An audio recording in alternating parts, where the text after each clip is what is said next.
politiķu diskusijā, kurā mēs šogad šī gada lampā runāsim par politisko kultūru un komunikāciju. Un kā mēs varētu to uzlabot. Prieks par tiem, kas ir sapulcējušies tik uplā skaitā šeit uz vietas. Es ceru, ka laika mums nepieļas. Sveiciens arī tiem, kuri mūs vēro tiešraidē, un ja kāds no klātesošajiem grib padalīties ar kādu, kurš nevarēja būt klāt ar šo diskusiju, tad uzmeklējiet Lampas mājaslapā pēc diskusijas nosaukuma, un tur būs arī tiešraides links.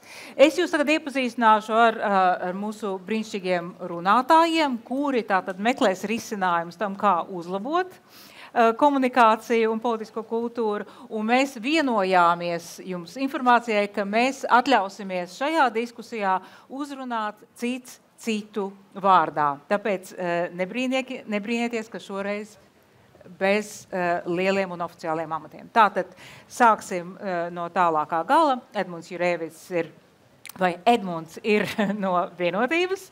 Labvakar. Aleksejs Roslikovs, Aleksejs no Stabilitātei. Labs vakars. Ainārs Šlesers, Ainārs no Latvija pirmajā vietā. Sveiki. Andris Šuvājevs, Progresīvie Andris. Sveiki visiem. Daiga Mieriņa, ZZS un Saeimas priekšsēdētāja. Daiga. Labdien. Un Edmunds Tavars no apvienotā saraksta. Edgars Tavars. Es atvainojos, Edgars Tavars. Rekā, es teicu par vārdiem un jau sajauc. Un Jānis Grasbergs no Nacionālās apvienības. Labs vakars, Cēsīs. Es gribētu, tā kā mēs vēlamies šo diskusiju veidot tādu uz pozitīvas nots ar domu par to, kā mēs varētu darīt labāk, tad es jūs lūkšu sarunas sākumā pateikt burtiski pāris vārdus katram par savu blakus sēdētāju. 3 vārdos raksturot, kas jūsu blakus sēdētājs ar ko labu izceļas, tāpēc jūs dienā strādājat kopā, jūs citu labi pazīstat. Sāksim ar Jāni, lūdzu, ko jūs teikt par savu blakus sēdētāju? Edgars Tavars, mērķtiecīgs, zina savu mērķi un nodomu dzīvē, iet un uz to virzās. Lieliski. Edgars, ko teiks par Daigu? Kādam beigās pa Jānu arī būs noteikti jāpasaka. Bet jā, par Daigu noteikti es varu pozitīvi akcentēt Daigas nervu un stresa noturību, vadot sēdes, kur bieži vien tā līnija starp saprātu un šizofrēniju stipri pārkāpta. Un Daiga vienalga saglabā vēsu prātu, smaidu un tādu pietiekoši korektu attieksmi pret visiem. Ir pietiekoši savaldīga. Es pozitīvi vērtēju šīs Daigas īpašības. Lieliski. Daiga par Andri. Jā, no Andris man jau sen ir iekritis sirdī kā profesionāls attiecībā uz finansēm, un tas ir ļoti, ļoti labi, jo es vienmēr klausos viņa diskusijas, kuras ir pamatotas, argumentētas, ļoti dziļas. Jā, viņš varbūt nevienmēr runā ļoti atraktīvi, un līdz ar to kādreiz tā uzmanība var pazust, bet tas, ko viņš saka, vienmēr ir ļoti jēgpilni. Paldies! Paldies Daigai un Andris Praināru. Kāpēc man liekas, ka man ir grūtākais uzdevums šobrīd noraksturot? Ainārs. Uzdevums ir visiem vienāds. Ļoti labi ambiciozs. Vārdi par savu kaimiņu. Ļoti ambiciozs. Aināram nav jāmeklē vārdi, lai izteiktos. Ja ir viena lieta, kuras tiešām apbrīnoju, tā ir Aināra spēja uzkāpt Saeimas tribīnē un runāt 15 minūtes vismaz bez jebkādiem pierakstiem, ar vairākiem argumentiem, zinot, kā mums pārējiem Saeimas deputātiem bieži vien tomēr ir jāgatavojās tā mentāli, ka mēs iesim un runāsim. Ainārs var vienkārši paskatīties, kas tur ir konkrētais jautājums, piespiež pociņu, aiziet un runā. Tas tiešām ir apbrīnojami. Paldies. Ainārs par Alekseju. Aleksejs ir jaunās paaudzes politiķis, gana jaudīgs, vienlaicīgi spēja aizraut aiz sevis cilvēkus. Šad tad uzspridzina arī Saeimas zāle, uz ko attiecīgi var sajust citu klātesošo reakciju. Es teikšu tā, ka jaunam cilvēkam politikā ir visas iespējas augt, un to es arī novēlu Aleksejam. Lieliski, es saprotu, ka plaša auditorija jau šo citātu ir novērtējusi. Paldies, Aleksejs, un par Edmundu. Es domāju, ka Edmunds ir ārkārtīgi veiksmīgi izvēle no Vienotības puses par frakcijas vadītāju. Diplomātija, attieksme, komunikācijas spējas ir tik augstā līmenī, ja, kā līdz šim piedošanu jaunu Vienotību šādu frakcijas vadītāju jums nav bijis. Tāpēc Edmunds ar visu cieņu. Un Edmundam ir uzdevums atgriezties uz rindas galu un pateikt par Jāni. Grūti ir atgriezties, es jau nosargu, būsim godīgi. Paldies, Aleksē, paldies. Pa Jāni es gribu teikt to, ka Jānis, man liekas, tiešām ir viens no cilvēcīgākajiem cilvēkiem visā Saeimā, jo viņš ir tiešām ļoti labā ziņā vienkāršs cilvēks. Man interesanti vienmēr skatīties, kā viņš ziņo, kā viņš dodās uz darbu ar vilcienu ik pa laikam, kād viņam nelaimes gadās, tīpaši kā bija ar Vivī vilcieniem. Un cilvēks, kā teikt arī, kas zina praktiskās lietas, lauksaimnieks, tā kā Jānis tiešām ir ļoti mierīgs, bet arī tāds cilvēks, kas, man liekas, arī Saeimā iet uz rezultātu, lai arī dažreiz viņam nepiekrīt, bet tiešām ar visu cieņu par viņa attieksmi pret koleģialitāti. Paldies, man liekas, šis ir pelnījis aplausus.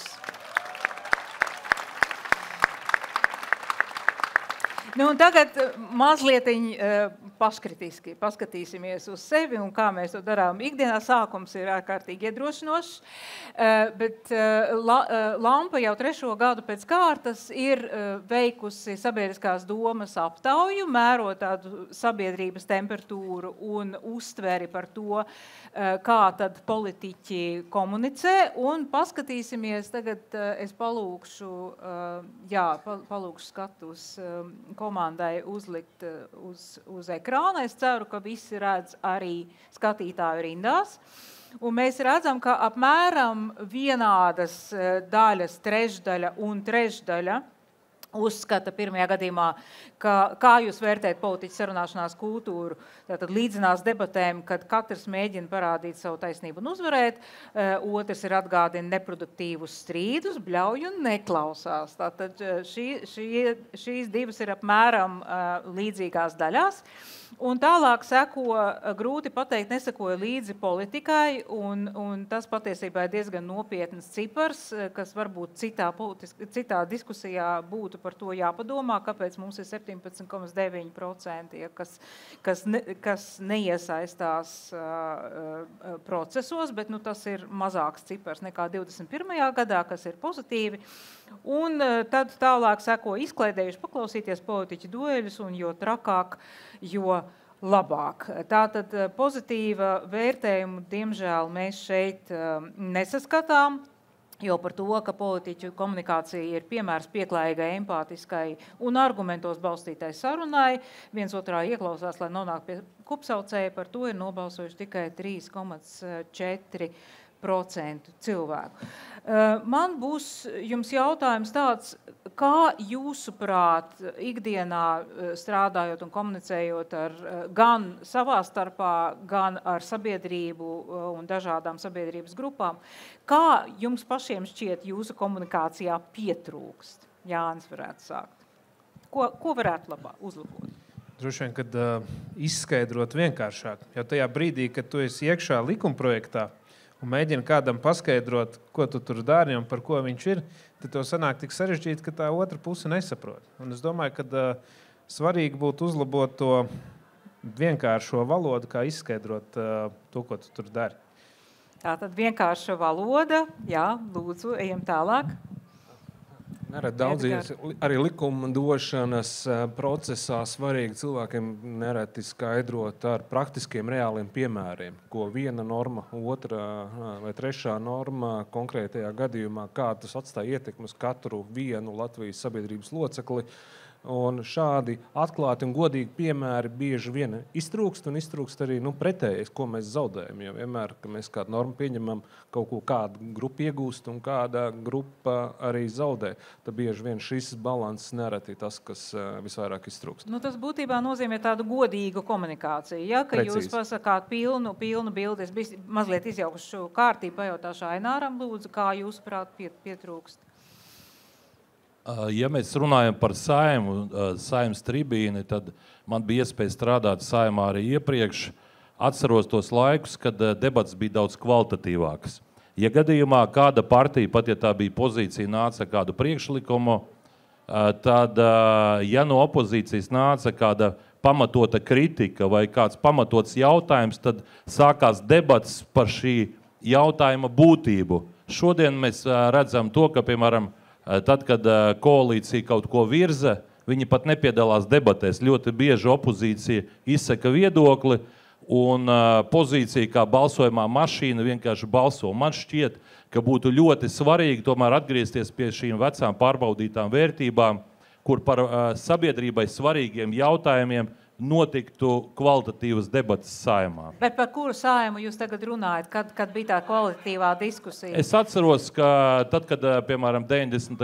gados bija partija Latvijas ceļš, tur bija ļoti daudzi augstā ranga cilvēki. Tad, kad es ienācu politikā, es atceros, piemēram, 98. 99. gads, tur bija reāli kvalitatīvas debats, kur nāca cilvēki, kur mēģināja viens otru pārliecināt pirms balsojuma. Tagad ir tā, tu norunā neatkarīgi no tā, cik tas ir kvalitatīvi, koalīcija balso tikai tāpēc, ka kāds jau ir pateicis, ka jābalso tieši šādi. Man šķiet, ir nepieciešamas šīs kvalitatīvās debats. No otras puses gribu arī uzslavēt to, ka, piemēram, līdz šim ir bijuši tikai tādas ārlietu debats. Tagad šogad mums bija pirmā iespēja, principā, laikam šīs ekonomiskās debatas, kuras, protams, ir jāuzlabo kvalitāte, bet tas, ka šīs debatas sāk atgriezties, tas ir apsveicami. Es ceru, ka arī citas ministrijas, piemēram, mēs varētu debatēt par lauksaimniecības jautājumiem, par zaļo politiku, par atomenerģiju un tā tālāk. Tā kā kvalitatīvas debatas, man šķiet, ir ārkārtīgi svarīgas Saeimā. Jā, pajautāsim Edmundam, ko viņš domā. Nē, es šajā gadījumā Aināram nepiekritīšu, ka iepriekš bija kaut kāda zelta laika, bija ļoti augstas kvalitīvas debatas.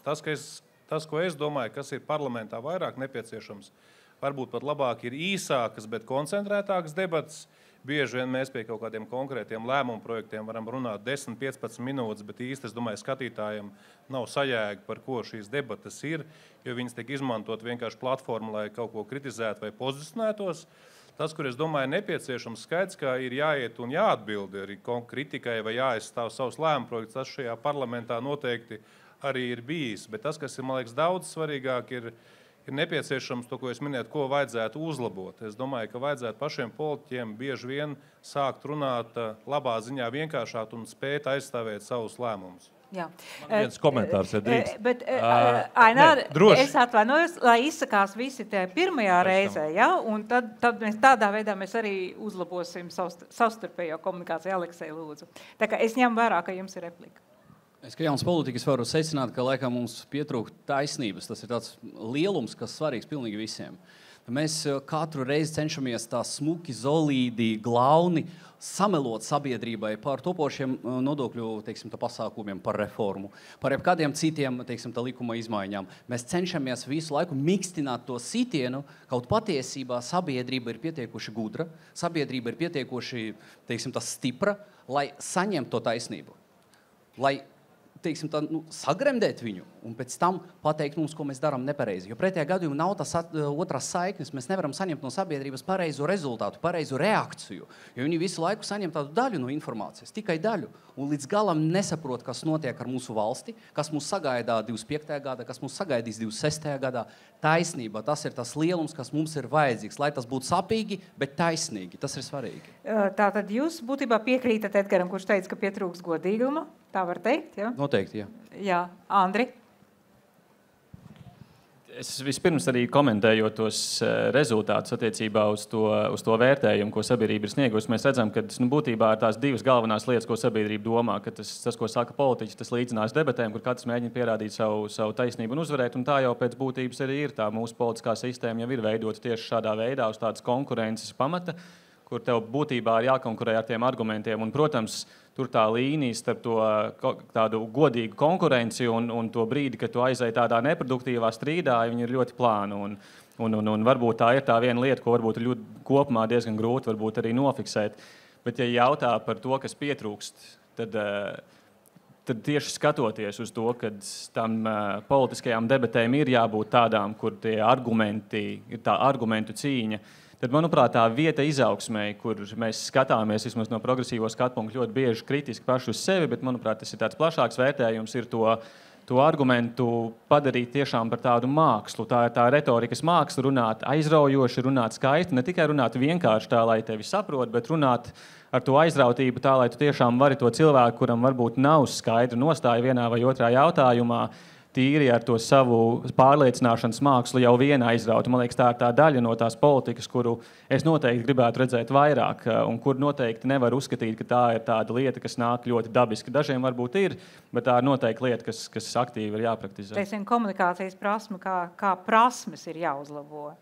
Jā, bet man patīk vairāk cilvēku mākslas, jo es viņu redzētu kā tādu mazliet tādu poētiskāku to dimensiju. Jā, un Daiga noslēdz šo kārtu.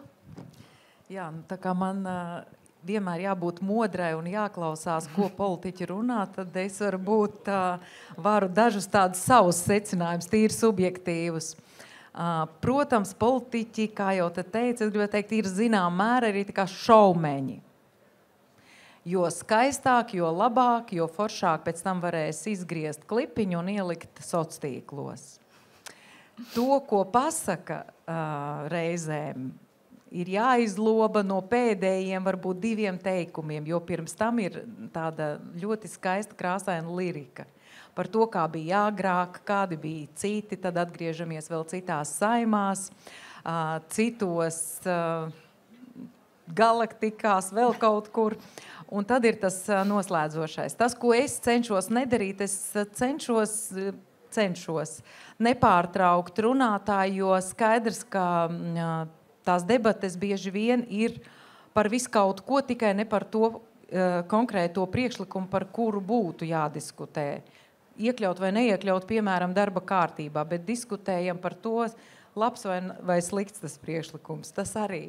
Ar ko es ar to gribu pateikt? Es to gribu pateikt to, ka jā, neapšaubām mums ir kur tiekties, uzlabot to, cik vienkāršiem vārdiem, kā mēs spējam to visu argumentēt, kā mēs līdz cilvēkiem spējam aiznest, jo galvenās diskusijas notiek komisijās.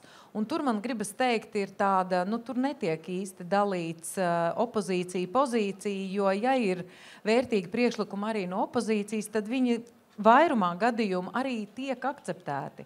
Un tad jau tālāk saimā ir tikai par dažiem strīdīgiem jautājumiem, kurš tad tālāk pamatos ar saviem argumentiem, cik pamatot ir tie priekšlikumi ir vai nav vērā ņemami. Tas tā būtu, tas, ko es varbūt arī no savas puses gribu teikt, es nemēģinu analizēt politiķu runas, tāpēc, ka to, ko viņi saka no saimas, tās ir viņu tiesības. Un bieži vien, jā, protams, es saku, ka jau galīgi aiziet runa, teiksim, runājam par Air Baltiku, bet runājam pēc tam par krīzi un vēl kaut ko. Es mēģinu politiķus bišķiņ tā kā ievirzīt tajā tēmā, bet tas ir ļoti grūti. Tas nav iespējams.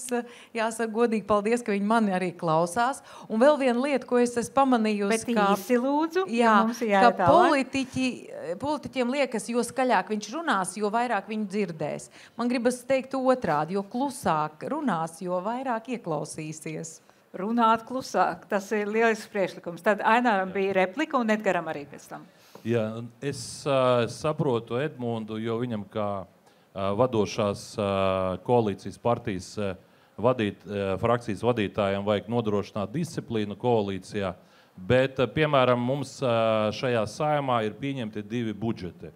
22. un 23. gadā. Abās reizēs no saimas tribīnes es teicu, es neredzu sadaļu Rail Baltica, uz ko komentāri no koalīcijas nebija. Bija viena koalīcija, pēc tam cita.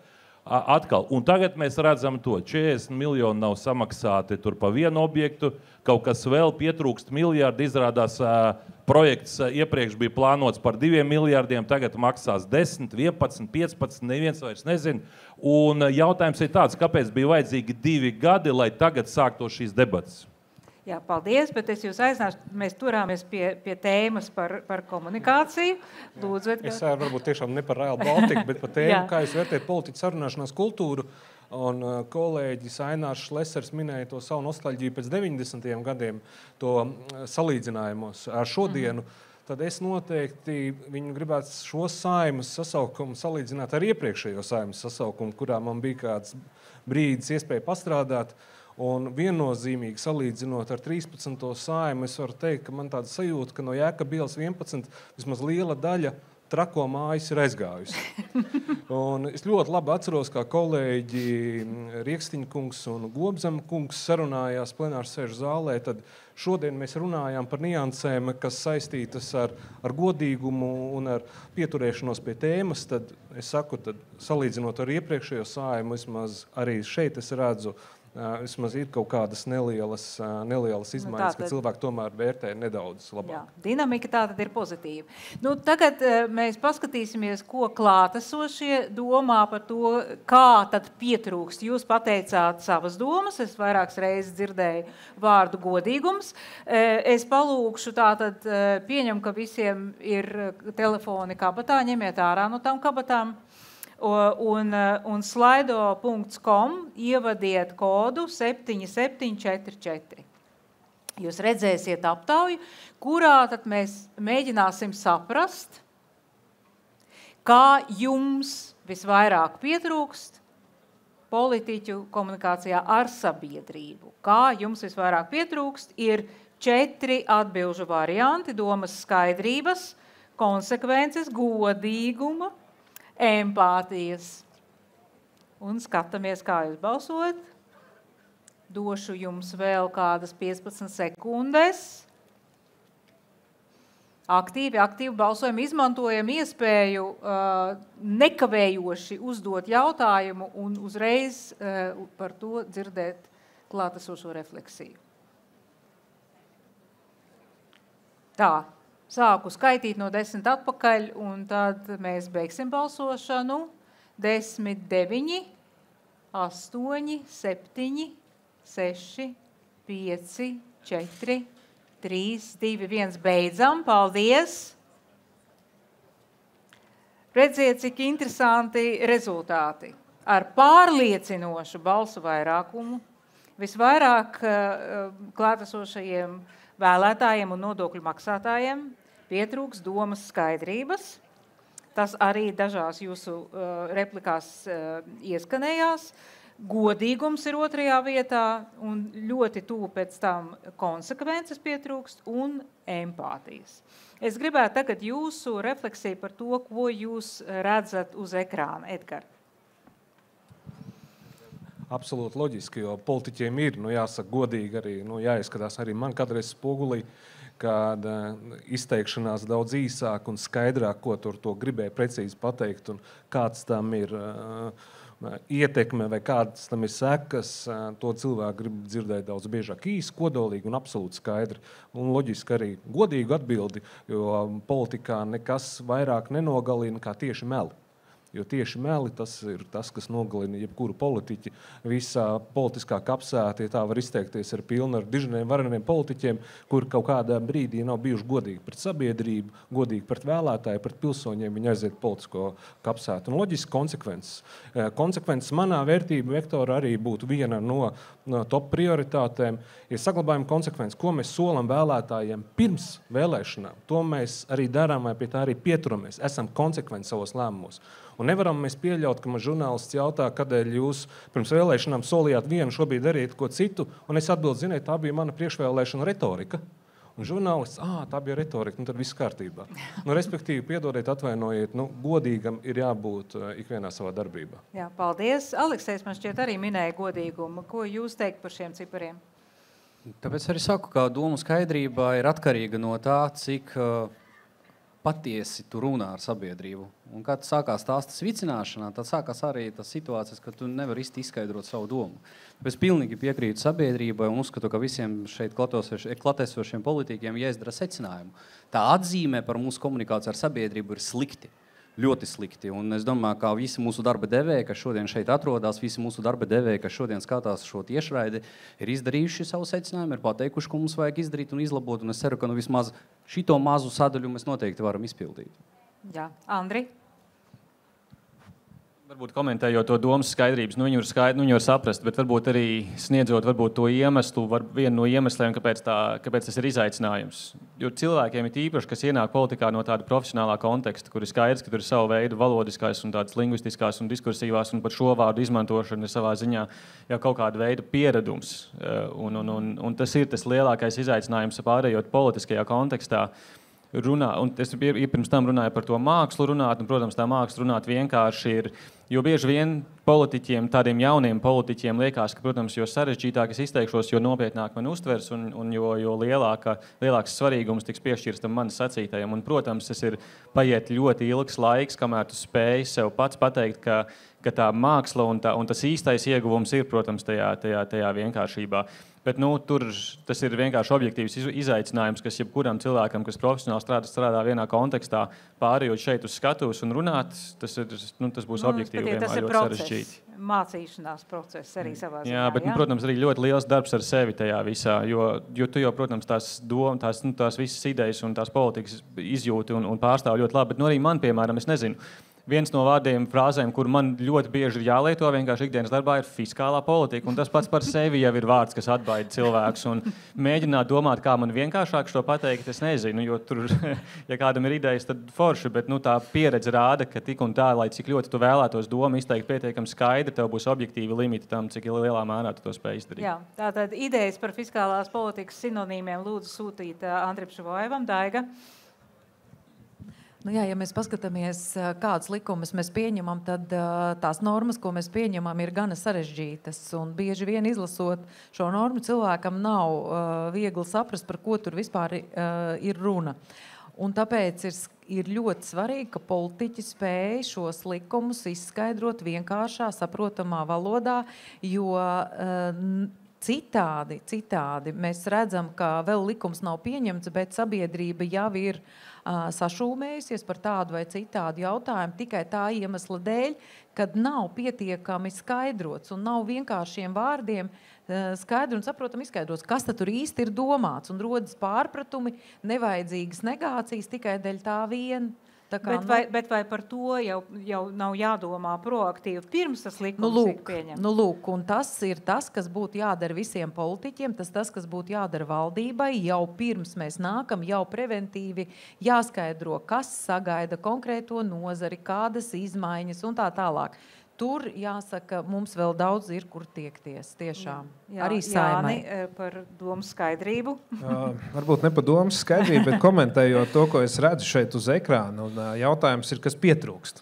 Un, es gribētu teikt no tādas pozitīvās puses, kad man prieks redzēt, ka empātija ir pēdējā vietā no tā, kas pietrūkst, jo pretējs vārds empātijai, man tā liekas, ir augstprātība, nepieejamība, un kad sabiedrība vērtē to, kad tā augstprātība ir pagājusi nedaudz malā, esam kļuvuši pieejamāki un empātiskāki pret sabiedrību kā tādu. Tā kā es to raugos pozitīvi, un, protams, tas, ko es arī teicu par domas skaidrību, ir prast izskaidrot to, ko tu dari un ko tu vērš šajā likumā procesā. Un, manas domas sakrīt ar sabiedrības domām, un tas ir lieta arī, ko es redzu savā darbā, kas man ir jāuzlabo. Paldies, Ainār. Ļoti bieži pēc kādiem raidījumiem, piemēram, pēc Dombūra raidījuma, sociālos notiek doma apmaiņa. Un daži cilvēki teica, ka ļoti labas debatas, ļoti gudri izteicās tur politiķi, tikai viena problēma, neko viņi nesaprata. Un tā ir lielākā problēma, ka ļoti bieži politiķi izsakās tā, ka, lai cilvēki nesaprot, un tas ir apzināti, tikai it sevišķi, ja runa ir par budžetu. Piemēram, šodien man bija intervija par nākamā gada budžetu un uzdevu jautājumu, ko es domāju par nodokļiem, par nodokļu celšanu. Es teikšu tā, es neko neesmu dzirdējis par nodokļu celšanu. Un es domāju, ka ja šis budžets atnāks uz Saimu kaut kad septembrī, pieņemsim, vai oktobrī, tad debatas par nodokļiem mēneša garumā, viņas ir vairāk nekā neproduktīvas, ir sevišķi, ka ir bijusi izveidot kaut kāda nodokļu grupa, kur bija cilvēki strādājuši ilgāku laiku un beigās nekas nav sanācis. Tā kā es teikšu tā, ka ir ārkārtīgi svarīgi tomēr šad tad pateikt skaidru jā vai nē. Tad būs nodokļu celšana vai nebūs un kāpēc būs un tā tālāk. Tā kā es atgriežos pie tā, ko es teicu iepriekš, ir svarīgi, lai būtu profesionāls, atklātas debates un lai tiešām profesionāli cilvēki varētu iesaistīties, jo ļoti bieži kaut kādi ierēģi izstrādā Excelītī kādu tabulu un politiķi pēc tam balso nesaprastam, par ko balso. Jā. Bet tās jau ir tomēr arī dažādas diskusijas, teiksim, tā profesionālā diskusija, kur var lietot vārdu savienojuma fiskālā politika, kas notiek Saeimā, ir viena lieta, bet otra ir tā, kā šie lēmumi tiek izskaidrot sabiedrībai. Nē, jūs saprotiet, kad ceļ nodokļus? Tad, kad nav vairs argumentu un ideju, kādā veidā caur nodokļu samazināšanu ir iespējams palielināt ieņēmumus. Dzirdēju, man uzdeva jautājumu par uzņēmumu ienākumu nodokli. Savā laikā, kad bija Repšas valdība, mēs no 25% samazinājām uz 15%, un rezultātā Finanšu ministrija teica, ka nodokļi radīs zaudējums 70 miljonu latu apmērā, tad bija latu 2002. gads. Patiesībā mēs 2 gadu laikā palielinājām par 200 miljoniem. Un tajā brīdī bija svarīgi aizstāvēt to pozīciju, un mēs bijām gatavi iet no valdības, ja gadījumā nodokļu samazināšana nenotika. Bet par to komunikāciju. Komunikācija jābūt tādai, ja tu aizstāvi savu pozīciju, tad ej prom no valdības, ja tā valdība nerealizē to politiku, kuru tu esi solījis saviem vēlētājiem. Un Edmunda replika?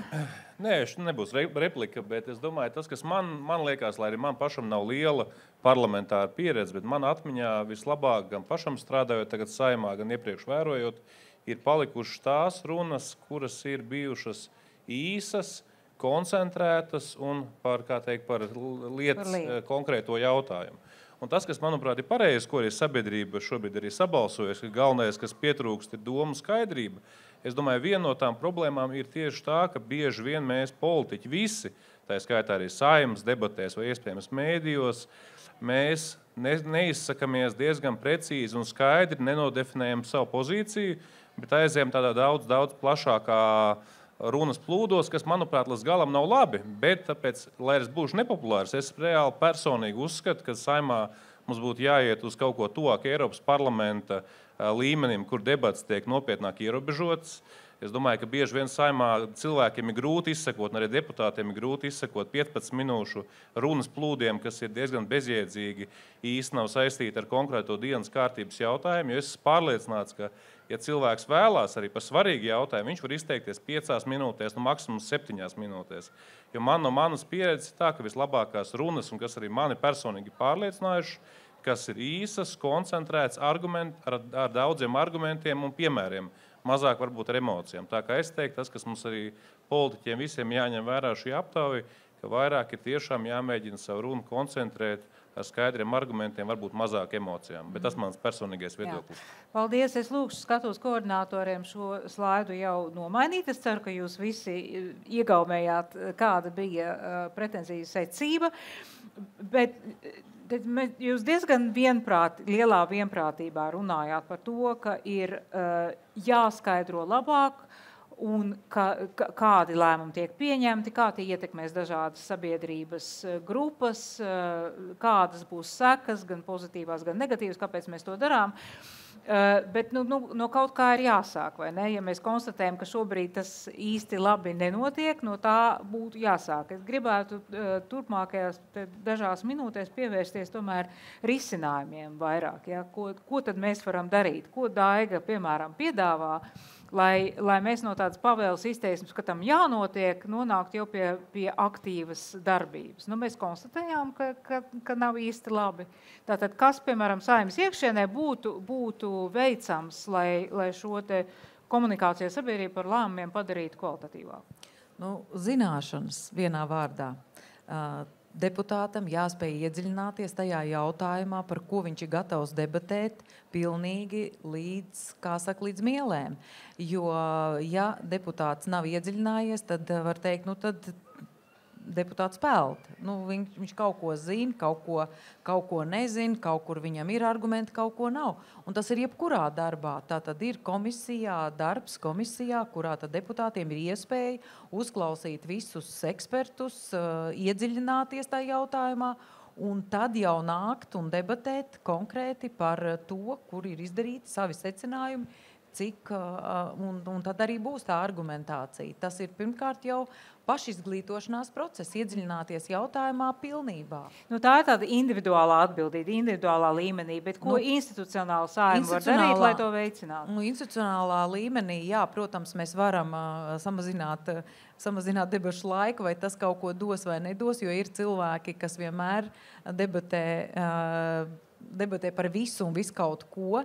Tā, man liekas, arī ir cilvēka būtība, kur, diemžēl, rakstura būtība, kur, diemžēl, varbūt vai par laimi izskaust nevarēs, bet jebkurā gadījumā mums visiem ir jāmācās cieņpilna diskusija, argumentēta, neaizvainojot otru. Nu, es domāju, ka šai Saeimai jau pamazām tas arī izdodas. To mēs redzējām arī pēc rezultātiem kaut nedaudz, bet uz labo pusi šī aptaujas rezultāti parādīja. Jā, Aleksej, kādas domas par to, kas būtu ļoti konkrēti, gribētu dzirdēt konkrēti soļus, ko gan individuāli, gan institucionāli varētu darīt, lai uzlabotu komunikāciju? Es domāju, ka vienīgā iespēja tāda pārnesta nozīme jāsit par rokām, ja viņš visu laiku murmina un nespēja tā sakarīgi salikt savas domas un izstāstīt sabiedrībai, kas būs un kas sagaida, tad es domāju, ka darba devējiem vienkārši jāizdara secinājums, tas ir sabiedrībai, un šādam cilvēkam vienkārši nav vietas politikā, jo politika no visām pusēm ir ārkārtīgi vienkārši.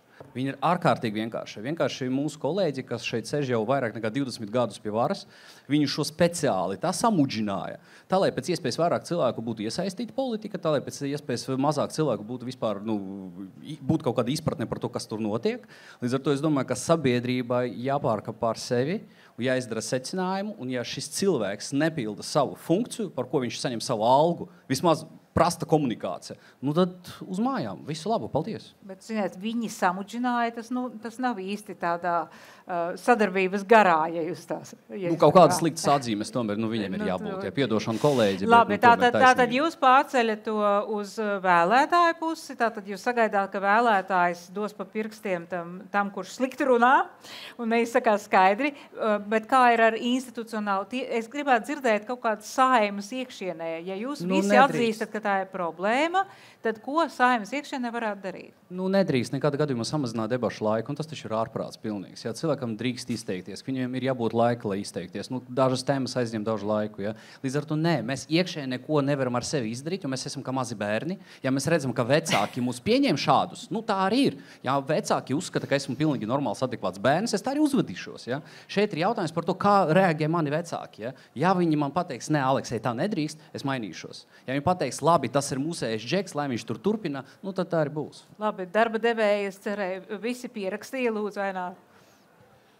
Saeimā ir ievēlētas 7 partijas, kurai katrai ir noteikts deputāts skaits, un ārkārtīgi svarīgi šajā gadījumā, jo tā debata jau nenotiek starp Saeimas deputātiem vai partijām tikai.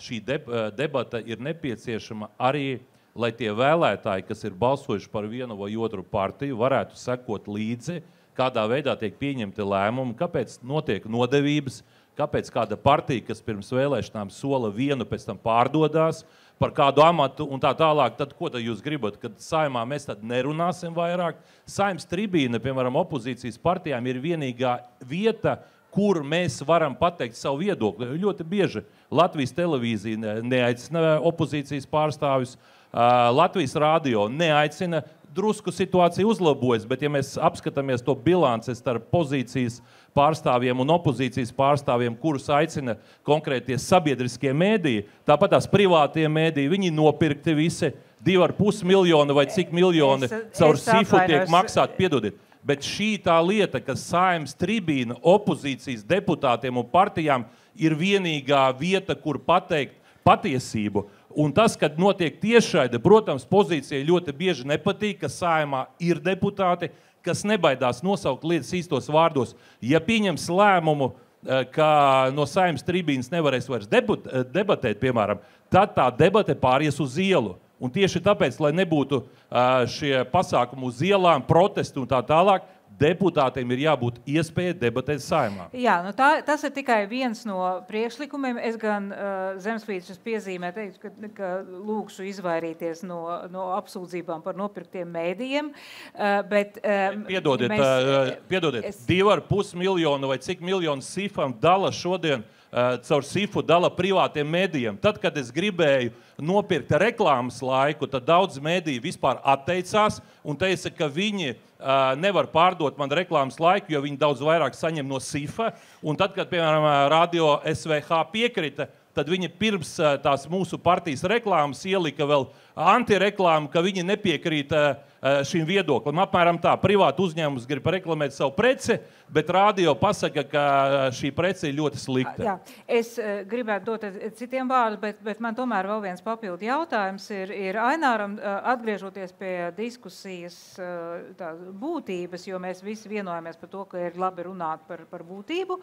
Tātad, ja mēs konstatējam, ka pietrūkst, un mēs redzējām arī tajos ciparos, ja, ka pietrūkst domas skaidrības, ka pietrūkst godīguma, kas ir tas, ko jūs arī, piemēram, savā frakcijā varētu ierosināt, darīt savādāk, lai attiecīgi uz šīm te vēlētāju bažām reaģētu, kā jūs varētu uzlabot savu komunikāciju?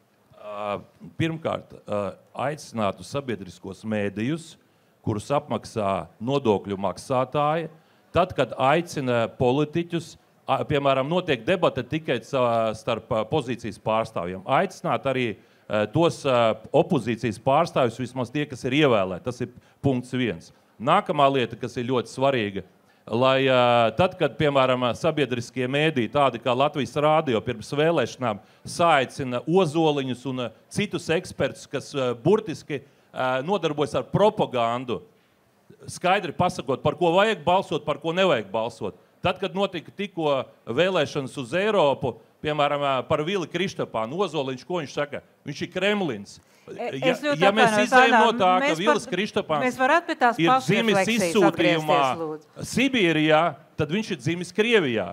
Bet runa par to, nevar būt tā, ka sabiedriskos mēdījus ir okupējuši varas partijas, kuras mēģina izmantot to kā propagandas ruporu. Jā, man ir ļoti žēl, ka es nesaklausīju, kas tad jūsu galā būtu darāms, bet es saprotu, bet mums jāvirzās tālāk. Dodiet iespēju opozīcijai aktīvi izteikties sabiedriskos mēdījos un vajadzētu noņemt naudu nost tā, kas bija piešķirta privātajiem mēdījiem Covida laikā. Šī nauda tiek izmaksāta joprojām, un privātie mēdīji šodien principā ir kļuvuši par koalīcijas mēdījiem. Jā. Es lūkšu gan Aināru, gan pārējos tad tomēr pieturēties pie tā, pie kā mēs vienojāmies. Tātad mēs runājam par būtību, par politiķu komunikāciju un ko šajā komunikācijā varētu uzlabot. Ja šķiet, ka nekas nav jāuzlabo, tā arī ir leģitīma atbilde, protams. Tātad, Edgars, jau tur mikrofonu diezgan ilgi. Tātad atgriežamies, es atgādināšu, ka mēs runājam, ka šis nav panelis par mēdīju kritiku, šis ir panelis par to, kā mēs varam uzlabot politiķu komunikāciju un ko mēs varam darīt jūs konkrēt šajā gadījumā individuāli kā politiķi un jūsu frakcijā un Saeimā kopumā. Ja mēs runājam par šis sākotnējs, jūs jautājums bija par institucionālo atbildību, rīcību, šajā gadījumā uztverot to kā Saeimas gadījumā. Jā. Un mēs no Saeimas komunikācijas nodaļas nevaram prasīt pārtulkot to, ko runā Saeimas deputāti no tribīnas. Jo nereti, kā jau es arī minējis, bija uzteikti tiešām Mieriņas kundze par šo savaldību. Ir sevišķi laikā, kad Saeimas sēdes notiek tuvu pilnmēnesim vai tagad ir supermēnesis. Tāda kaut ko vēl prasīt no Saeimas komunikācijas nodaļas, mēģināt to pārtulkot, būtu ļoti sarežģīti. Tad tādā gadījumā man būtu jāmin piemērs, ka mans kolēģis Ingmārs Līdaka nereti māk izteikties ar visizteiktāko domas skaidrību. Ir sevišķi, kad runājam par svinamo dienu sarakstu, bet mazliet tomēr man nākas būt oponentam savam kolēģim Aināram Šlesaram.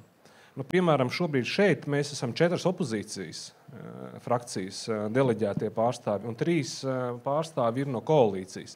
Tā kā nav vienmēr tā, ka mēs teiktu, ka mēs esam kaut kur apbižotāki vai kaut kur neapbižotāki. Jā, ir diskusija raidījumi, kā piemēram Latvijas Rādio raidījumā Kruspunktā, kur ir aptuveni 85% gadījumu tiek aicināti tikai koalīcijas pārstāvi.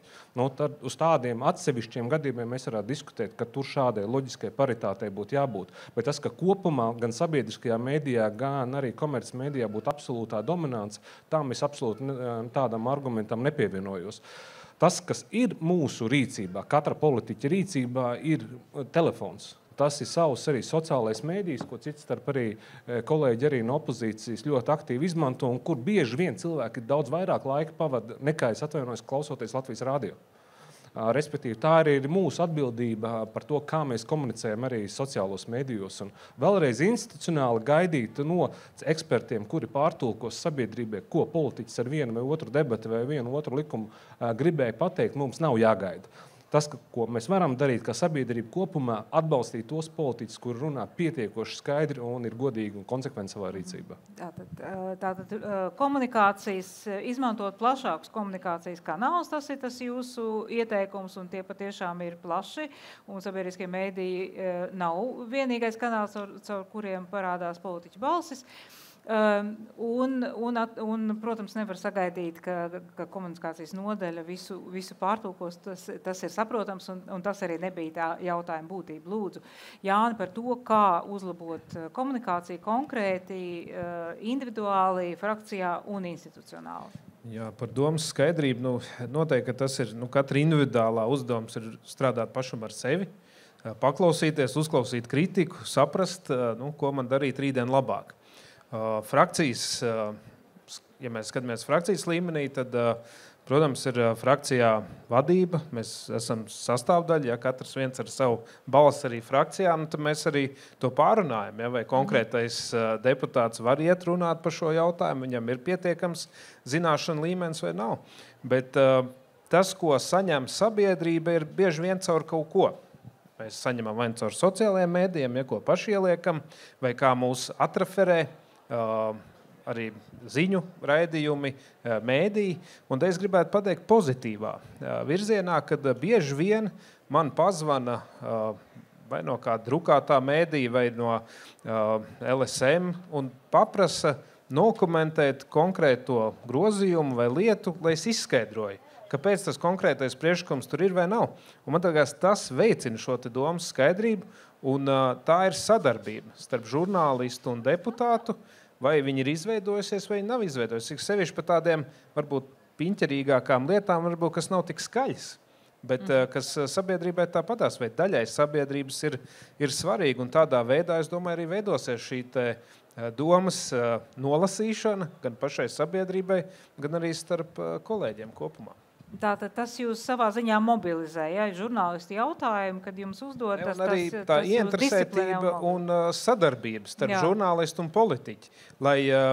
Jo tajā sadarbības rezultātā, principā, tas žurnālists jau sāk saprast politiķi no pusvārda, un mēs varam uzrakstīt kopēju vēstījumu sabiedrībai. Lai no puses, ka žurnālists ir savā pusē, politiķi savā pusē, bet ka mēs kopīgi uzrakstam vēstījumu, lai sabiedrība varētu to saprast. Andri, par uzlabojumiem. Man grūti pateikt, tā ir ļoti interesanta atbilde, atklāt sakot, jo mēs jau, protams, varam runāt par treniņiem, kas ir nepieciešami politiķiem, kurus mēs veicam pietiekami aktīvi. Noteikti varam runāt par debašu laiku saīsināšanu. Bet, manuprāt, jau un vakal varam galā runāt par to, ka būtībā jau tā atbilde vienkārši ir ievēlēti kvalitatīvi politiķi, un tad jau tā atbildība ir atkal mūsu visu. Bet mēs jau arī varam redzēt, manuprāt, viena no tām atbildēm tomēr būtu, mēs esam pietiekami, šīs skatūs tagad 7 politiķi, gan kolēģi, gan konkurenti, bet visi pietiekami draudzīgi. Un Ainārs varbūt vienīgais, kurš iziet uz tādu zinām konfrontāciju, kas ir pilnīgi pieņemama, jo tā jau, protams, atkal ir tā argumentu cīņa, kuru tu izmanto savu platformu ietvaros. Bet, manuprāt, noteikti viens no tiem disciplinējošajiem elementiem, ja mēs domājam par domu skaidrību, par iespēju izteikties īsi un skaidri un tā tālāk, tā sabiedrības klātbūtne ir skaidrs viens no tiem disciplinējošiem elementiem. Protams, attiecībā uz mēdīju formātiem tas ir arī prasme un māksla pati par sevi iet pie mēdījiem un runāt pietiekami skaidru, precīzu valodu, bet, manuprāt, jau tieši šāda veida, Lampa ir ļoti labs piemērs tam tai sabiedrības klātbūtnei un spējai būt pietiekami tuvu tiem lēmumu pieņēmējiem, bet, manuprāt, tas būtu tas virziens, kurā domāt, ka tai sabiedrības klātbūtnei tīpaši šādās politiķu diskusijās ir vērtība, jo tad jūs, protams, arī redzētu to, ka tās sarunas nav vienmēr tik draudzīgas, viņas bieži vien ir ļoti asas un pat dažreiz agresīvas, ja ir brīži, viņas arī ir publiskas, attiecīgi Saeimas tribīnē, vai ne, ja kāds pateiks kaut ko kļūdainu vai nepareizi par progresīvajiem, vai ne, tad es iešu un es aizstāvēšu, un tā būs pietiekama asa komunikācija tajā brīdī. Bet, protams, ne visi to vienmēr redz, ne visi jau seko līdzi arī šādu veidu debatēm. Un tā jau, manuprāt, būtu tikpat liela vērtība arī mums pašai sabiedrībai redzēt to, kad neesam jau vienmēr tik draudzīgi kā šeit šodien tagad.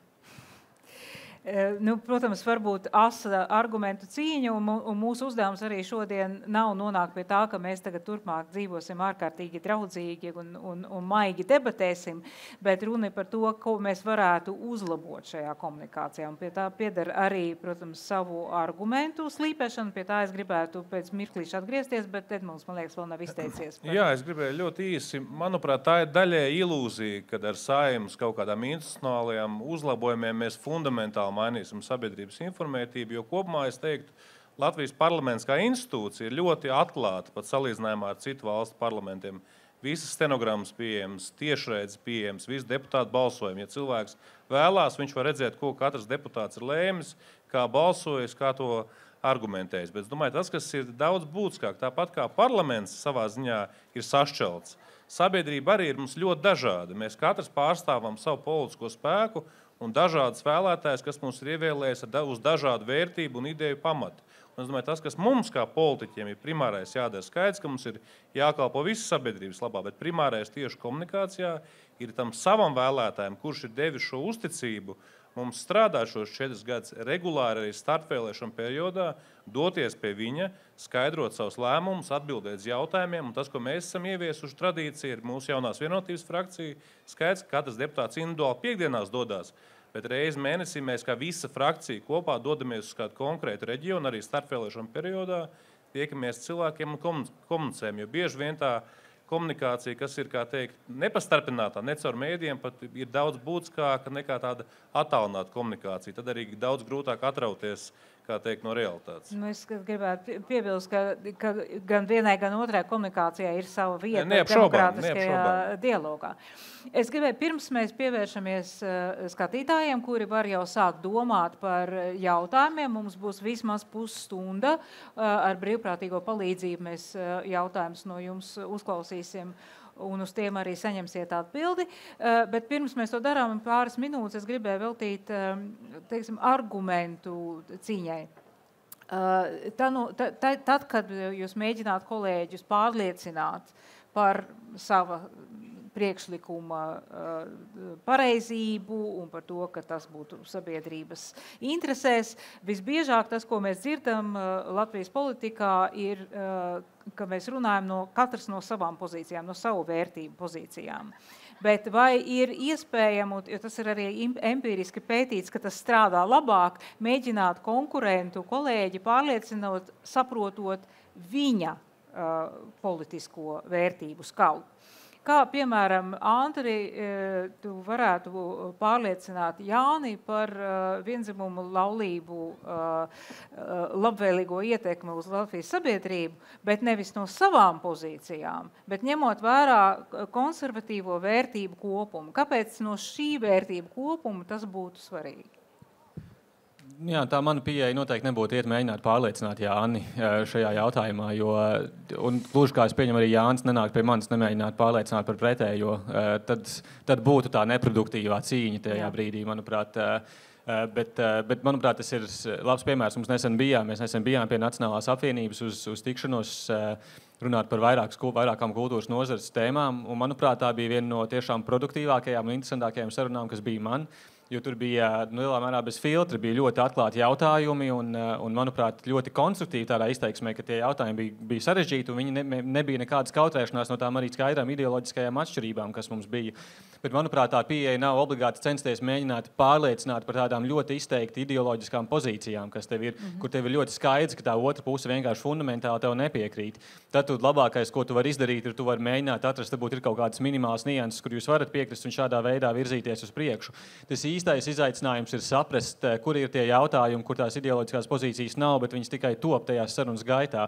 Un tad, protams, tev ir nepieciešams tās prasmes pietiekami ātri iedziļināties un saprast tās otras puses argumentus, jo tā noteikti bija tāds mans pozitīvais pārsteigums, ieejot politikā, ka patiesībā tiem argumentiem ir ārkārtīgi liela nozīme. Tas nav tā, ka tu ieej un viss, ko tu dari, ir tu vienkārši atkārto to savu pozīciju, un tad tu mēģinātu šādā veidā viņu izsist cauri. Tā realitāte bija tāda, ka es esmu ļoti daudzās sarunās, kur es ienāku ar savām nostājām, man tiek izteikti argumenti, kurus neesmu dzirdējis pirms tam, un man ir nepieciešams uz tiem reaģēt, un tad, kurš labāk noreaģē, ir tas, kurš galu galā arī uzvar to argumentu. Un tur tā prasme, protams, ir absolūti mēģināt ieiet tā otra cilvēka. Tad ir jāsaprot sava kolēģa vērtības un argumentus. Nu, tā empātija šajā ziņā viņu nevar novērtēt par zemu. Manuprāt, protams, jo lielāka emocionālā inteliģence un empātija politiķim ir, jo labāk viņam pašam, jo šādā veidā viņš spēs vienkārši būt viltīgāks attiecībā uz savas tās darba kārtības virzīšanu uz priekšu. Es no katra jums gribētu dzirdēt par empātiju argumentos. Jānis, mums nākamais. Es gribētu teikt, ka mēs varam pārliecināt savu kolēģi vai panākt šo 51 balsi arī no tās puses, kas varbūt ar tevī nav sākotnēji vienasprātis par neitrālu pozīciju. Tad, kad teiksim, tavam oponentam, jeb kolēģim ir neitrāla pozīcija, ka viņš nav tā ļoti strikti vienā vai otrā pusē. Jo par šīm, līdzīgi kā Andris arī teica, jā, kad ir, ja tu esi pozīcijā galējā, tev nav jēgas iet un mēģināt pārliecināt par pretējo. Un līdz ar to tad atstāt to, bet citos jautājumos, ja kur ir šīs te neutralitātes, tad īstenībā pat vairākas reizes ir bijušas tādas, kur tu gūsti tādu kā šo te vidusceļu, saprāta balsi, ka tu aizēji uz to pretinieku nometni, ieklausies, izdiskutē, un jūs nonākat pie kopēja labāk risinājuma. Iespējams, pat bieži vien uzlabojās tavs risinājums no tā, ka tu esi aizgājis tajā pretinieku nometnē, dzirdējis tos argumentācijas, un tādā veidā tu uzlabo savu piedāvājumu. Par uzlaboto piedāvājumu un ieklausīšanos pretinieku nometnē Aināra replika. Mani kolēģi, es pieļauju, labi zina to, ka, piemēram, ļoti bieži es balsoju nevis pēc principa, ka, ja tu esi opozīcijā, tad tu noraidi visu, ko piedāvā pozīcija, vai arī, principā, zinot to, ka lielākoties pozīcija tāpat noraidīs tavus priekšlikumus. Piemēram, demisionēja ārlietu ministrs Kariņš. Premjera izvirzīja nākamo ministra kandidātu Baibu Braži. Es personīgi Baibu Braži zinu kopš 98. gada savā laikā, un tas ir kā piemērs, ka tai vietā, lai vienkārši balsotu pret, mēs izdebatējām frakcijā un mēs nolēmām atbalstīt. Neskatoties to, ka mēs esam opozīcijā. Tāpat tās, piemēram, bija balsojumi par vairāku ministru demisiju, piemēram, Kaspars Briškens, tad, kad viņš sāka strādāt, bija priekšlikums balsot par viņu demisiju. Es nebalsoju par demisiju.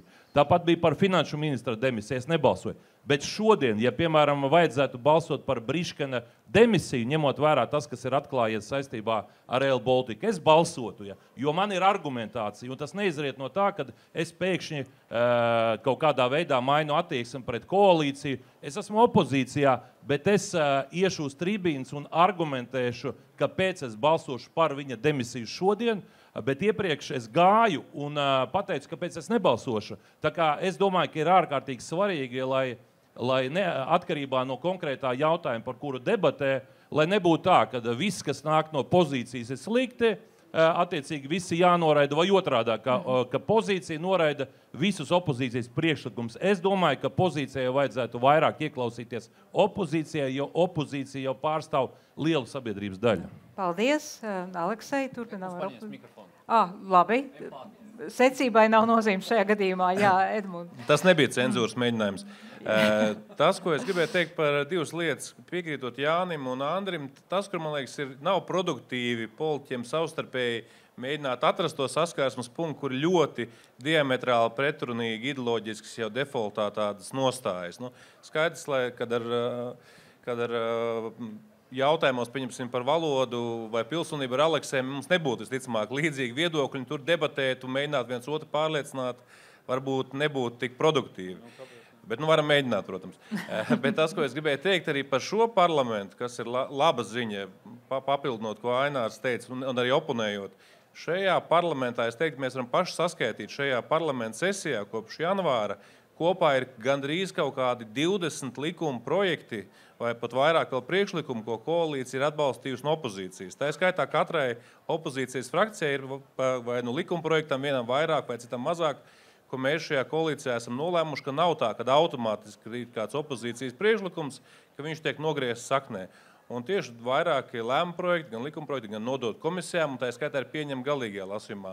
Un es domāju, neapšaubām, tie ir tādi priekšlikumi, kas nav ideoloģiski varbūt tik vairāk, viņi praktiski. Un es domāju, caur to ir labi veidot tādu piemēru, kur veikt tādu savstarpējo cieņpilno arī sadarbību, tā skaitā opozīcijām un pozīcijām. Jā, paldies, un tagad tiešām Aleksejam mikrofonu. Jūs pamanījat, ka koalīcija patērē daudz vairāk laika, lai izteikties nekā opozīcijā. Viņi vēl mums grib nogriezt pēc tam to diskusijas laiku. Redziet, runāsim absolūti, un sabiedrība pateica, ka ir vajadzīgs godīgums. Ja kāds no klātesošiem tic tam, ka lēmums vai balsojums top pateicoties diskusijai, tas ir absolūtais murgs. Neviens nenāk uz parlamentu konkrētajā sēdē, lai padiskutētu un nezinu, kāds būs balsojums. Tur jau dušas telpa, visi ir vienojušies par to, ka viņi balsos. Pa lielām šeit vienkārši notiek domu cīņa, kura jau bez variantiem nonāks līdz konkrētam rezultātam. Šeit mēs atgriežamies pie darba devēja uzdevuma. Godīgums un godīgums 7 partijas ir, 7 partiju atklātas diskusijas, 7 partiju, nezinu, tur sapulce, un pēc tam notiek sēde, kad mēs mēģinām panākt kaut kādu rezultātu. Mēs šeit jau pusstundu runājam par lietām, kas daba neeksistē. Neviens ne ar vienu nedebatē, lai dabūtu pareizu balsojumu. Balsojumi jau sen ir izlemts. Tas ir punkts. Jautājums jau arī nebija par debatēm. Jautājums bija tieši par iedziļināšanos politiskā konkurenta, kolēģa argumentos un vērtībās, lai nonāktu pie kāda rezultāta. Ar spēju pārliecināt, bet tur tā lieta, kā neviens neinteresējas, ko doma par to stabilitāti vai Aleksejs. Neviens neuzskatā par svarīgu uzprasīt Šlesera kungām vai citam opozīcijas pārstāvim par to, ko viņš domā un vai viņš uzskata, ka vajag nodokļus celt vai nē. Tas ir absolūti vienalga. Viņi jau ir izlēmuši, ka tā būs. Mūsu vērtību sistēma pasaka, ka nē. Papildus sloks cilvēkiem tabū. Koalīcija saka drīkst. Koalīcija vienalga, ko es par to priekšlikumi arī tiek pieņemti. Mēs jau par to runājam mazliet agrāk. Paldies, Daiga, par šo pašu jautājumu. Es vēl pavisam īsi gribēju piebilst, ka Saeimā ir ļoti daudz likumprojektu, kas vienlaicīgi tiek izskatīti, iet, un deputātiem ir gana daudz likumprojektu, kuros būtu ļoti nopietni jāiedziļinās. Un tās debates un argumentācija ir arī atkarīga ne tikai to, ko Saeimā no tribīnas saka, bet arī to, ko dara pirms līdz likumprojekts nonāk komisijā un vispār arī Saeimā. Tāpēc, ka tās sarunas ir svarīgas un laiks, ko tu velti kvalitatīvi izdiskutējot ar kolēģiem par tādu vai citādu jautājumu, tas ir ārkārtīgi svarīgi, tāpēc, ka bieži vien viss saka, nav laika, ir jāskrien tas, un nepietiekam izrunājot un izdiskutējot arī pirms nonāk komisijā un pirms Saeimā, tad mēs redzam, ka ir tās kļūdas, jo bieži vien tieši tas ir tas izšķirošais, ka vienkārši apsēžās un izrunā tik, cik ir vajadzīgs. Tavi argumenti, mani argumenti, kas ir labāk, un kā jau kolēģi te minēja, bieži vien izkristalizējās tā doma pavisam cita, kur abas puses ir apmierināts, jo atrada pavisam vidus variantu. Un tas ir laiks, vienā vārdā runājot, laiks, ko mēs veltam, lai šo likumprojektu kvalitatīvi sagatavotu. Paldies, un Edgaram noslēdzošais vārds. Izskanēja ļoti daudz dažādi argumenti arī no kolēģiem, gan par kvalitāti, gan arī par šīm debatēm un spēju pārliecināt un to, kā koalīcija dažreiz apstiprina opozīcijas priekšlikums. Jā, ir tādi gadījumi. Es atceros, vēl nesen bija administratīvu teritoriālo vietu likums Saeimā, kur tiešām liela daļa, vismaz mūsu frakcijas priekšlikumi tika apstiprināti, bet ne tie, kas ir pēc būtības, bet tie, kas vienkārši juridiski kvalitatīvāk sagatavoti. Pēc būtības šīs diskusijas jebkurā gadījumā lielos vilcienos, ja es tā varu teikt, un mazos vagonos šie lēmumi tiek pieņemti koalīcijas sanāksmē. Ir atsevišķi gadījumi parlamentā arī šajā sasaukumā bijuši, kad debašu rezultātā mainās šie lēmumi. Ir tādi fakti, ka, ja jūs esat vienojušies koalīcijā, mēs balsojam pret vai balsojam par, un izskan neapgāžam faktu no Saeimas tribīnas, kad vienkārši ir būt tik nepopulāram, lai neatbalstītu to konkrēto priekšlikumu, ka šo priekšlikumu nerad nodod komisijām tālāk. Tā kā debatēm ir būtība, nevienmēr viņi ir izšķiroši un nevienmēr ir tas pats svarīgākais, bet šī spēja sarunāties līdz tam debatēm, tām gan ir ļoti liela nozīme, nereti pat neatkarīgi no tā, jūs esat koalīcija vai vai opozīcija. Un tur nevar būt kāda tāda viltīga gājiena, kā es tagad iešu pie koalīcijas, frakcijas vienas vai otras, par kaut ko mēģināšu vienoties. Tur gan var būt godīga saruna, godīga un atklāta saruna, jo man kā frakcijas vadītājiem ir citu koalīcijas frakcijas vadītāji pārliecināta kāda viltība. Varbūt vienreiz tas izdosies, bet tas nav ilgtermiņa ceļš. Ilgtermiņā tu vari godīgu pozīciju. Iespējams, kaut ko arī panākt. Liels paldies! Un tagad laiks skatītāju jautājumiem, un es lūkšu skatuves asistents uzlikt atpakaļ mūsu slaido aptaujas rezultātus, lai tad, kad jūs atbildat, lai jūs atceraties, ko no jums sagaida klātesošie vēlētāji un nodokļu maksātāji. Lūdzu, celiet roku augstu, lai es jūs varu ieraudzīt un saskatīt. Lūdzu, iedodiet Jurim Kažam mikrofonu. Šeit. Pirmajā rindā, šeit, lūdzu. Jā. Jā, es tā kā pats būdams žurnālists gan ārzemju aģentūrai, neesmu, teiksim, Latvijas politiskais žurnālists, bet man mazliet liekas savādi šī ideja, ka žurnālistiem vajadzētu kaut kā kopēji ar politiķi, ar attiecīgo politiķi kaut kādu vēstījumu rakstīt. Es domāju, mums ir vienmēr jāieņem šāda nedaudz vai pat stingri kritiska nostāja uz to, ko politiķi saka. Mums ir, protams, korekti un faktuāli pareizi jāatspoguļo to, ko mums stāsta, bet mums arī ir jāskatās kritiski, vai mums stāsta taisnību vai netaisnību, vai tur ir kaut kādas pretrunas. Tātad tas man mazliet tā biedējos viedoklis, ka politiķi un žurnālisti varētu kaut kā tādi tik tālu čomi būt, ka viņi uzrakstītu to kopējo vēstījumu. Tā ir viena lieta, vienkārši par to.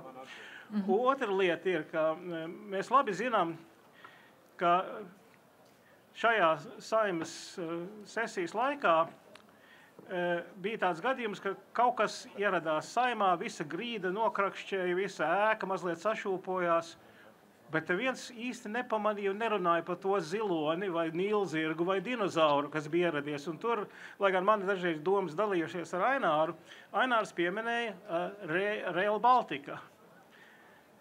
Un mans jautājums ir visiem politiķiem, kā jūs redzat, kā šitā lieta attīstīsies tālāk? Vai rudenī tiešām runās vairāk un skaidrāk un būs zināmāki fakti par visu šo lietu? Un vai tagad redzēs, ka to krakšķēšanu un drebēšanu zālē izraisīja tiešām šis dinozaurs? Jā.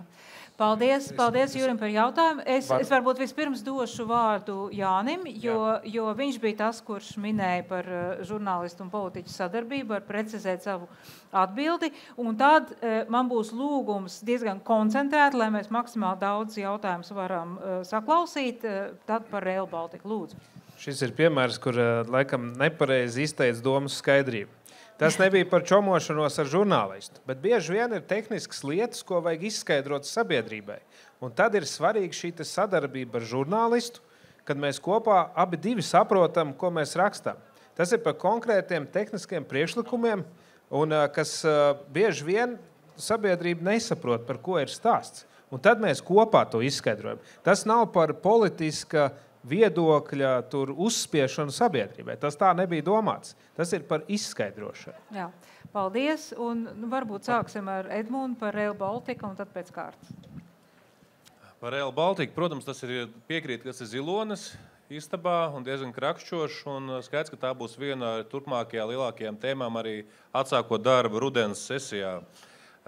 Pašu Rail Baltica projektu, tas, kas ir jāsaprot, vismaz no manas pozīcijas puses, šis projekts ir Latvijas gan ekonomikas, gan īpaši ģeopolitiskajā situācijā jāīsteno. Viņš ir mums svarīgs kā Latvijai pēc būtības. Tas, kas ir pilnīgi skaidrs, ka šobrīd visā Baltijā, tā skaitā Latvijā, šim projektam ir sadārdzinājumi. Latvijā viņi ir vēl lielāki un arī valsts kontrole ir skaidri paudus, ka nav bijusi pietiekama atklāta informācija un daudz, kas nav bijis skaidrs. Tādēļ arī mēs, lai arī esam pozīcijas partija, mēs atbalstījām arī un Saeimā balsojām un arī deleģējām savus pārstāvjus parlamentārajā izmeklēšanas komisijā. Tas ir numur 1. Numur 2 skaidrs, ka šobrīd mēs sagaidām arī skaidri un gaiši no satiksmes ministra plānu, kā virzīties uz priekšu, un premjeri pateikusi, ka viņi personīgi uzraudzījuši šī projekta virzību. Paldies, Aleksej. Rail Baltica ir korupcijas megastunda, lai visai sabiedrībai būtu skaidrs uz dotu brīdi. Ja saskaitām kopā ar ēkām, 1 kilometrs mums izmaksājas vairāk nekā 35 miljoni. Jūs varat iedomāties par šo cipru? 35. Kāds džeks vai kaut kāda meita tur galīgi super uzvārās. Tas ir fakts. Tāpēc, Tas ir fakts. Vai izdosies tur kaut ko izdarīt? Ja tagad koalīcija atradīs, ko nožņaukt, lai dabūtu papildus naudu, būvēšana turpināsies bez apstāšanas. Ja naudas nebūs, tad tas viss apstāsies. Bet nepateicoties tam, ka mēs apzināmies, ka mums tagad ir korupcija vienkārši kosmiskā līmenī, ja? Bet dēļ tā, ka vienkārši nav naudas, no kurienes to nav vietas, no kurienes to naudu paņemt. Viss. Tāpēc tā 50/50, bet tas neatkarīgs no mums. Tad, kad sākās projekts Rail Baltica, tad kopīgais budžets tika nosaukts, ja es nemaldos, 5,8 miljārdi 3 Baltijas valstīm. Patreiz Latvijai vien nosauc jau vairāk nekā 10 miljārdus. Un šajā pirmajā ciparā tas būtiskākais bija tas, ka Eiropa nodrošina 85% līdzfinansējumu un nacionālās valdības investē tikai 15%. Un viedoklis bija ļoti vienkārši. Ja jau mums to projektu uzdāvina, tad viņš ir jābūvē. Kā varēja sanākt tā, kad kāds nesarēķināja, ka 2 miljārdu vietā Latvijā būs jāmaksā vairāk nekā 10? Tas nav sadārdzinājums, tā ir noziedzīga rīcība, kā rezultātā Latvija ir ievilkta projektā, kuru apstādinot rodas milzīgi zaudējumi, juridiskas saistības pret būvniekiem, pret Eiropu un tā tālāk. Ja mēs virzamies tālāk, tad mēs palielināsim Latvijas ārējo parādu par vēl vismaz 10 miljardiem, jo tas projekts kļūs vēl dārgāks. Un jābeidz varbūt beidzot runāt par to, ka tas ir nacionālās drošības jautājums. Kāds sakars nacionālai drošībai ar to, ka cilvēks ar vilcienu varēs aizbraukt no centrālās dzelzceļa stācijas līdz lidostai Rīga? Pilnīgi bezjēdzīgi. 10 minūšu attālumā lielākā daļa rīdznieku nemaz neizmantos vilcienu, lai dotos uz dzelzceļa stāciju. Bet tad bija jūsu priekšlikums? Es dzirdēju, ja būs 2 sliedas, katra savā virzienā, tad bija plānot 8 vilcieni. Esmu dzīvojis Norvēģijā, no centrālās dzelzceļa stacijas uz lidostu vilciens iet katras 10 minūtes. 8 vilcienu dienā, tur nav nekāda ekonomika. Tagad, saka, būvēs ļoti progresīvi 1 sliedi un būs 4 vilcienu dienā. Es varu pateikt to, lai progresīvi varētu šo projektu atpelnīt, tad biļešu cenai no centrālās dzelzceļa stacijas līdz lidostai Rīga būtu jāmaksā 100 000 eiro.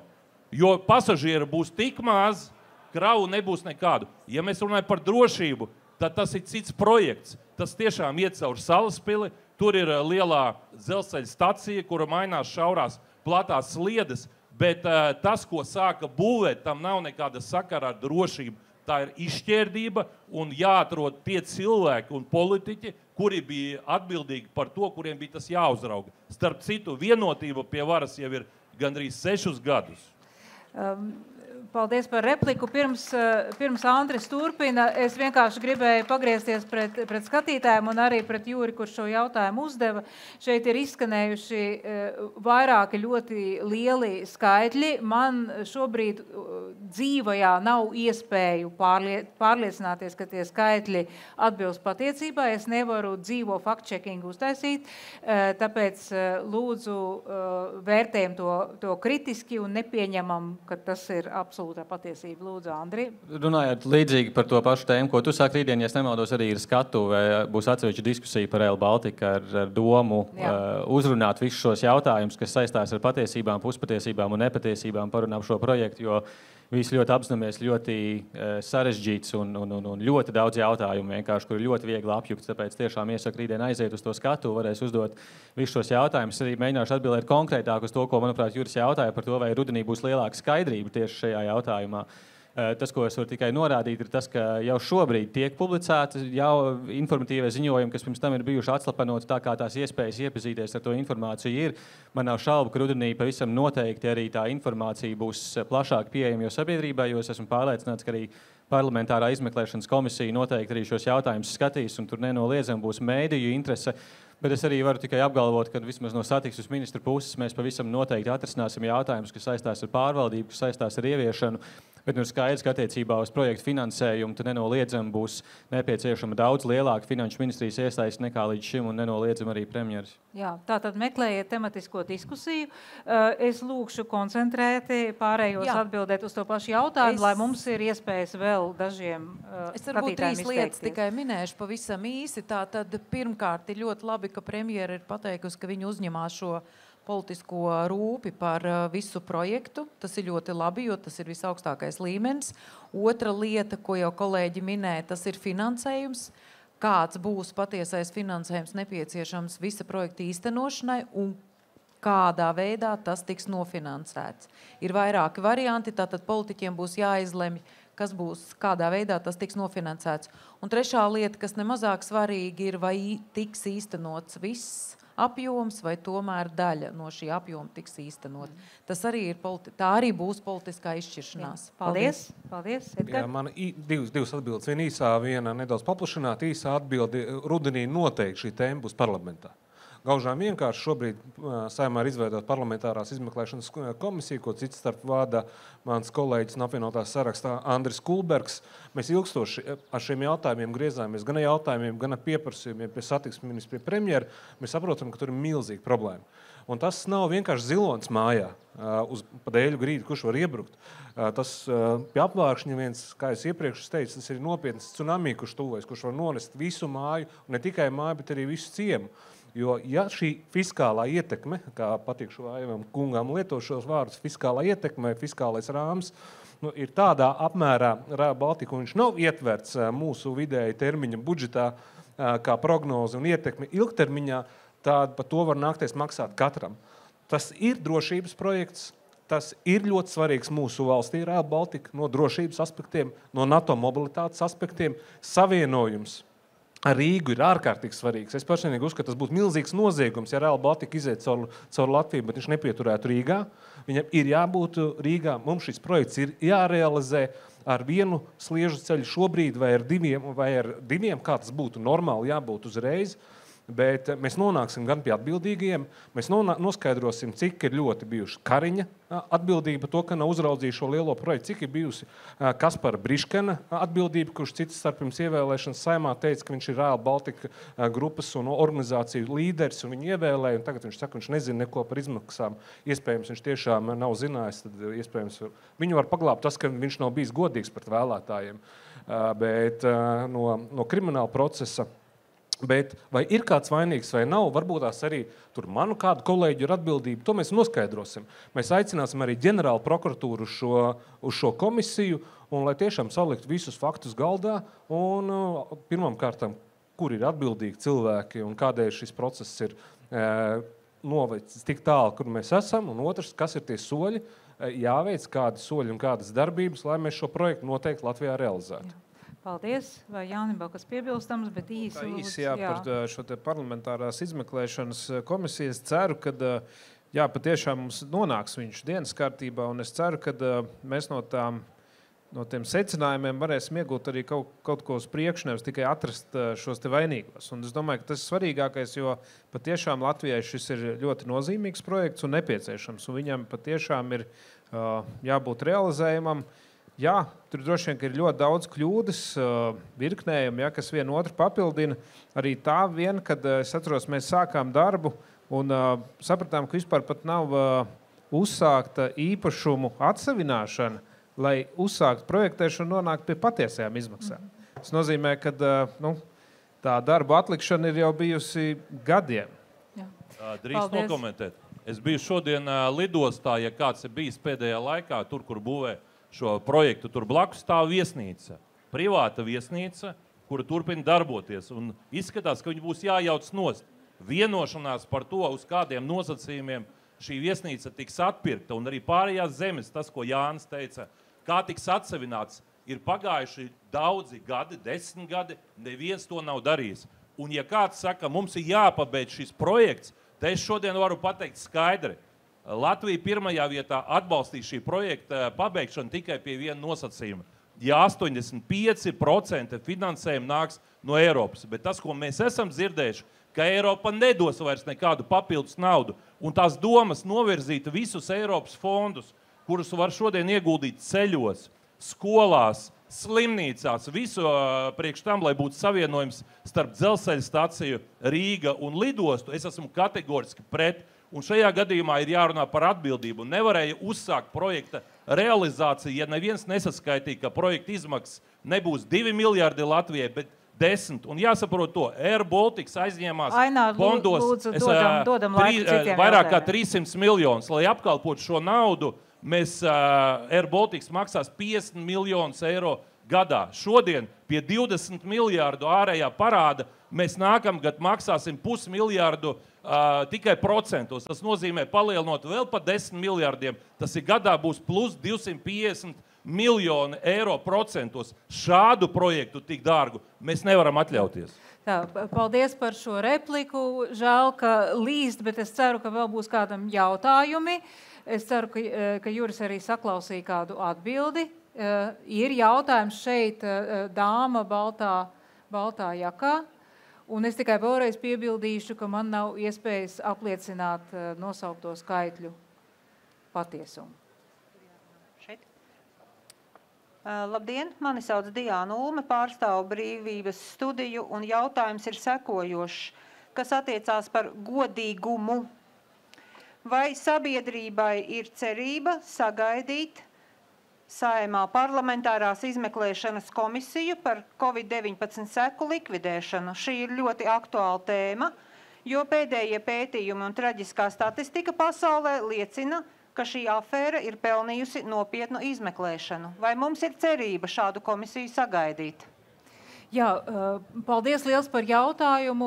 Ņemot vērā, ka mums ir tikai 10 minūtes, varbūt mēs neiesim pilnu loku. Es pajautāšu Daigai, vai kaut kas tāds ir plānots vai nav plānots. Pasakiet.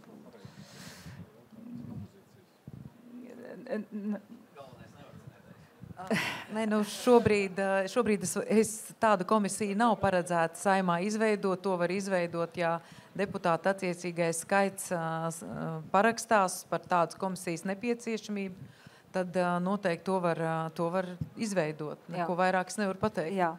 Es gribēju vienkārši, lai jūs to procedūru paskaidrojat, kā vispār top jaunas komisijas. Tas nav tipisks parlamentārā izmeklēšanas komisija, ko konstitucionālais mazākums parlamenta, respektīvi 34 deputāti. Mums nulli, kā izdevās izveidot otro parlamentārās izmeklēšanas komisijas sasaukumā, ilgstoši nebija iespējams, tāpēc, kad opozīcija nebija vienota, bet uz Real Baltica izdevās šis jautājums. Un es varu noteikti apliecināt savā vārdā Diānai Ulmei, ka es noteikti atbalstītu šādu parlamentārās izmeklēšanas komisijas izveidi un visu apvienotā saraksta frakcija, lai mēs objektīvi nonāktu. Jo tie mīti, gan patiesības, gan arī iespējamie noziedzīskie nodarījumi ļoti daudz, kas ir palikuši neatbildēti. Un ja mums nav skaidrības, to skaidrību cilvēki aizpilda ar savu skaidrību. Tāpēc patiesībai noteikti būtu jābūt un es aicinātu atbalstīt. Jā, frakcija Latvija pirmajā vietā mēģināja veidot šo izmeklēšanas komisiju. Diemžēl mums neizdevās savākt 34 balsis. Tā kā Tavara kungs tagad pateica, ka viņi būtu gatavi piedalīties šādas komisijas izveidē, vienkārši jāsaskaita, vai būs balsis vai nebūs, bet mūsu frakcija viennozīmīgi atbalstīt. Jā. Paldies. Tātad ļoti konkrēta atbilde. Mums ir laiks vienam jautājumam. Jā, zilā jakā lūdzu. Paldies. Jā, labdien. Sabiedrības komunikācija ar politiķiem, varētu teikt, lielā mērā notiek tādā sprādzienu veidā, kad pēkšņi konkrēti jautājumi paceļās dienas kārtībā. Un jautājums tiem, kas ir iekšā politika absolūti, vai tie sprādzieni notiek īstajā vietā, īstajā laikā, un vai mēs varētu to kaut kā padarīt konstruktīvāku?